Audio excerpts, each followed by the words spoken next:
pool. Sa CCTV, ang pagnanakaw ng isang lalaki sa nakaparadang motorsiklo sa Maynila. Naiwan daw ng may-ari ang susi kaya mabilis itong nakuha. Nasa frontline ng balitang yan si Nina Ompauco. Pasado alas 6 ng gabi nitong Martes, makikita sa CCTV na palakad-lakad ang lalaking naka-orange na damit sa Maynila. Tila tumingin ito ng mga nakaparadang sasakyan. Makalipas ang ilang sandali, nilapitan na ng lalaki ang isang motorsiklo at pinaandar. Pero ang motorsiklo, hindi pala sa kanya at ninakaw ito.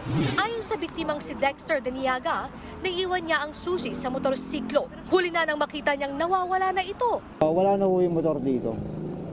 So, tinanong ko na po sa barangay yung CCTV kung baka nakita na ayun nga po, nakita na nakuha po yung motor ng hindi taga rito.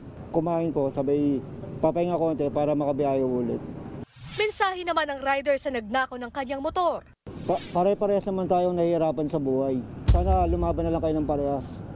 Tinutugis na ang suspect na ayon sa barangay ay dayo lang sa lugar. Nakita nga namin kung paano talagang pinagmasdan nung suspect yung motor na pinarada. Siguro mayroon siyang nakitang kakaiba. Yun na nga siguro yung may naiwang susi nung driver. Nagbabalita mula sa frontline, Nina Ompauco, News 5. Mga kapatid, Angela Lagunsad Castro po para sa komprehensibo at makabuluhang balitaan at talakayan. Mag-follow at subscribe na sa social media pages ng News 5.